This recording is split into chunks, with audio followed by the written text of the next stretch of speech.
What is up, producers? My name's Cubic and I'm back again with some vital tutorials. Today I am teaching you how to make a Voltra style tear out lead, more like a layer. There's definitely more to Voltra's tear out than just this sound, but this is as close as I could try to get to a Voltra style tear out lead. It sounds like this.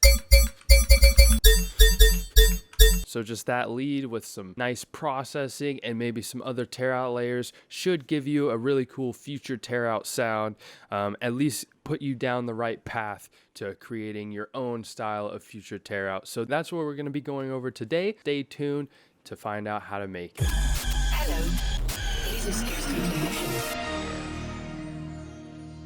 All right, guys, we are back here in Vital. Here's the actual preset that I made for the Voltra tear out. If you would like to just ignore this tutorial and just go skip to the downloading the preset for yourself and messing around with it, you can find that link in the description. It's a simple little follow gate just to help me out because I put a lot of work into this tutorial and to creating this sound. But yeah, if you just want to do that instead of watching the tutorial, feel free to just download that in the description. I would appreciate you liking the video and subscribing if you haven't already. It just helps me grow and keeps me motivated to keep putting out content like this for you guys. So yeah, like and subscribe would be much appreciated if you're going to go ahead and download the preset. But anyways, moving on, we're going to initialize this preset and I'm going to show you how to build this sound from the beginning. So we're going to start off by making envelope 1 a slightly offset pluck like so. And then we're going to bring the level of oscillator 1 all the way up to 100 and bring oscillator 1 up an octave. If you hold down shift and drag on transpose, it should bring you up by an octave rather than having to do all 12 individually. Next, to get that infamous Voltra sound, in the last video, I believe I showed you inharmonic stretch and how that can make things sound kind of like Voltra, but the true key to sounding like Voltra is random amplitudes and just finding the sweet spot. So we're going to take the random amplitudes and we're going to drag it to about 47.5%. So at the moment that sounds like trash, but we're going to take this envelope right here and make it into a pluck as well, but not offset. And we're going to drag it on to the random amplitude at about 0.355. So basically, random amplitude takes harmonics out of your wavetable really sharply and just moves them around. And when you comb through it, it can create these kind of spectral metallic sounds, as you can hear right here. So to get a lot of Voltra's style of dubstep, you just basically want to go your normal route of making basses or reeses or whatever it is, and just throw an extra oscillator in the mix with random amplitude on it to get that just metallic Voltra spectral layer to your sounds. So basically this is going to be the heart of our sound right here. I'm going to go ahead and go in here and just mess around with a couple different harmonics.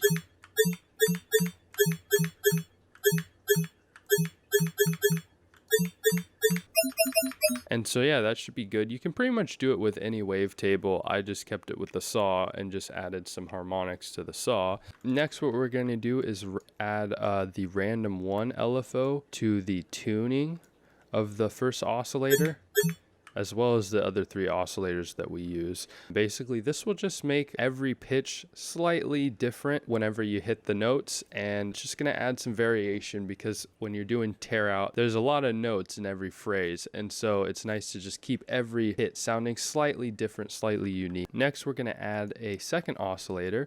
We're gonna put the pitch up to 48. We're going to put the wavetable onto pulse width. We're going to bring the level down a bit. We're going to bring the unison up to 8 voices. We're going to bring the frame around here, and then we're going to put some vocode on this bitch.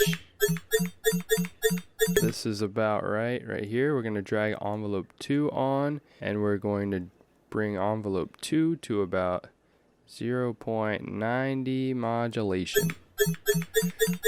Right there, and then we're going to also put formant on here. We're going to bring the formant up to about 84%. So as you can hear, let me turn the level up just for an example. It adds just this high, crunchy, slightly melodic noise to your sound. And later, once we put the multiband compressor on this, it should bring that tone and that noise out a little more.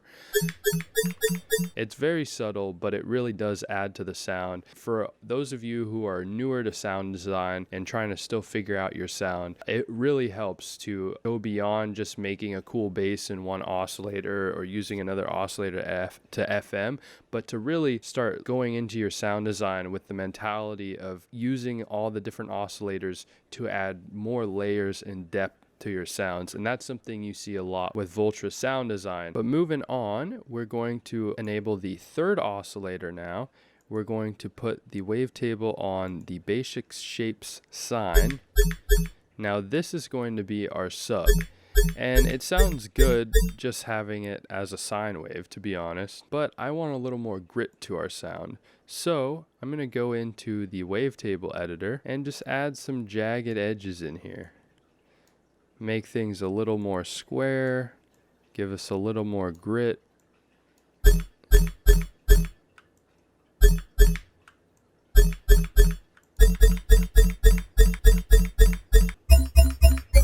And so this isn't quite spot on to how I did it in the original preset, but as you can hear, you kind of just want to tune it to your liking. I'm not going to spend a lot of time on it because I'm trying to get through this tutorial, but basically you just want to add a little bit of grit to your sine wave, and then you just put the level wherever sounds right. And then for the final step in this section of the oscillator, we're going to add a little bit of noise to our sound. We're going to want to bring the pitch up 48 semitones. We're going to turn on key tracking so that the noise follows the notes we press.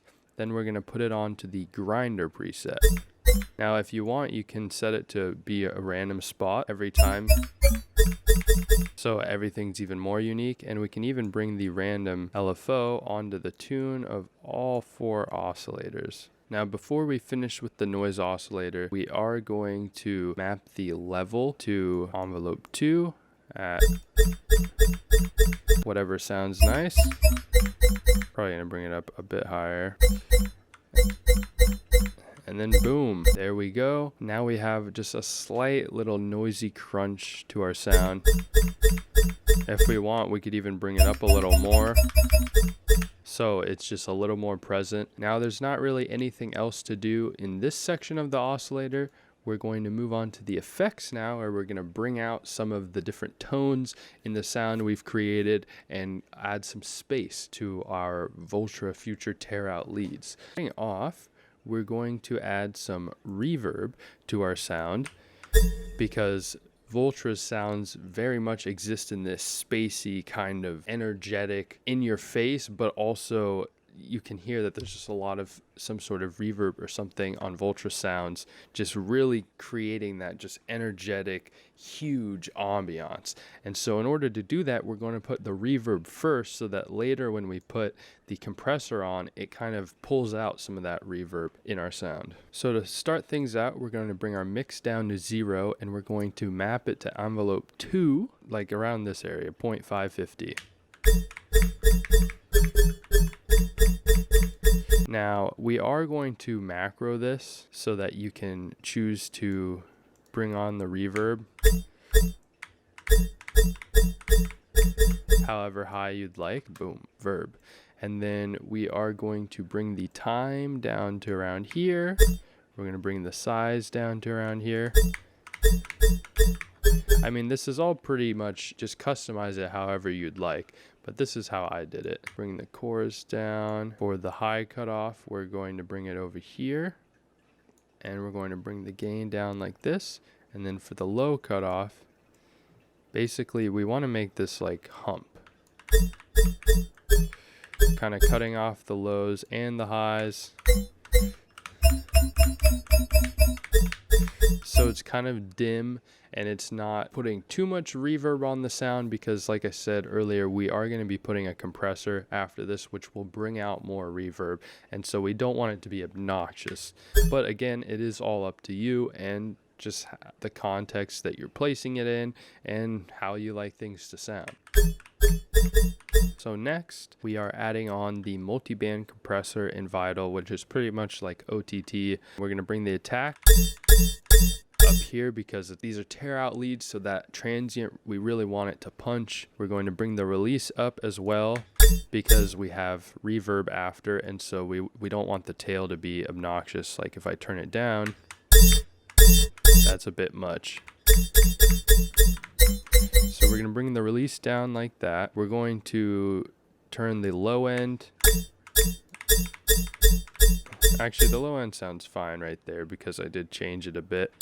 We're going to bring the mids up slightly, the highs up slightly, and then we're just going to adjust. We're just going to adjust the ratio of each band a little bit. So that's pretty spot on at that point. We're really just bringing out our sound, bringing out the reverb space a little bit, brightening up the whole sound in general. And so now we're going to move on to adding some chorus onto our sound. We're going to put the chorus mix. It's going to be pretty subtle, to be honest. Like as you can hear, it's just adding a slight amount of width. We're going to bring the spread down to around here. The cutoff is good where it's at because we're going to map the cutoff to envelope 2 at about 15.84. And it's very subtle, but when you add the chorus on and you have the cutoff mapped, it just adds this slight bit of filtering and stereo width that I don't really know how to explain it, but it feels like it weirdly gives the sound just a slight bit more punch and like tightness. I don't really know how to explain it. I don't know really how I came to this, but it just worked out. We're going to bring the delay down a bit and the depth down a bit. And then that's about all for chorus. And then we get to our last 3 effects. So next we are going to be adding on some delay. We're going to set the delay to seconds. And we're just going to bring the seconds down to whatever sounds good. We should bring the feedback down first to right about there. Bring the mix down as well. So that's too much feedback. We're going to just bring it all the way down to the milliseconds. We're going to put it on stereo, and we're going to slightly offset the rate of the delay. So that sounds nice. It's slightly stereo, slightly metallic, and we're just going to map the mix of the delay to envelope 2 at 0.155. Boom. Things are just slightly getting a bit more stereo as it hits the peak of envelope 2. And this is where now I'm thinking we might want to turn the sub up a little more. And then we're going to add some distortion onto our sound. We're going to bring the drive up to like about 4 decibels. But that's obviously a bit much, so we're going to pull the mix back down to about 0.260. That sounds better. It's just slightly clipping our sound, giving a little more grit to it, make it a little more heavier. And then we're going to map envelope 2 to the mix at about 0.1. So it's just very slight, like the tip of the transient is going to get slightly more distorted. Boom, beautiful. That's something you want to mess with a lot when you're making sounds, is modulating the distortion, because just a static amount of drive, especially with Vital's distortion, doesn't always sound good on everything. Sometimes it's about allowing for some movement with the distortion where the drive hits harder at certain sections of your sound. And so that's something to really experiment with. So finally, we're going to add some filtering to our sound using the EQ. I really enjoy using the EQ because you have a lot more flexibility for your filters. Obviously, you can use the filter, but sometimes if you have an idea of exactly what you want to do and what you want to boost, using the EQ as a filter works great. So starting with this middle band right here, we're actually going to bring the middle band up to the higher end of the spectrum and just make a little dip, because whenever you use these random amplitude Voltra sounds, you do get a lot of high-end metallic kind of piercy frequencies, so it's nice to give that a little dip right there. Then we're going to take the high-end EQ curve, and we're going to turn the resonance up because it makes this kind of notchy dip filter that's really good to modulate. So we're going to modulate the cutoff of that one with envelope 2 at about 41.65. It doesn't have to be exact, but obviously that adds a lot of movement to our sound and just helps put it more in our face. I'm gonna bring this down a bit, right about here, because I was getting a little too high, and we're gonna bring this is a little too obnoxious. And there we go. That should be spot on to the original preset I made. Maybe some slight differences, but as I said earlier, the download is in the description, so go ahead and download that, mess around with it. I do want to recommend for you to experiment around with this sound and some of the techniques you learned from this tutorial to create your own sound rather than actually trying to just copy Voltra and sound like Voltra. It is important to experiment and to understand it for yourself and try to find boundaries that you yourself can push.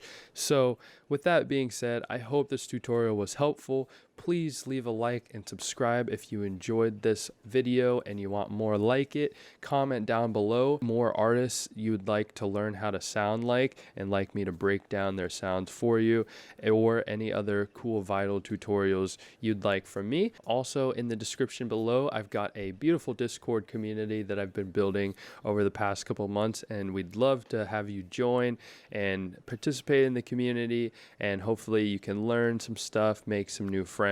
It's a fun time. So with that being said, my name's Cubic, and I'll see you in the next tutorial. Can become known as she.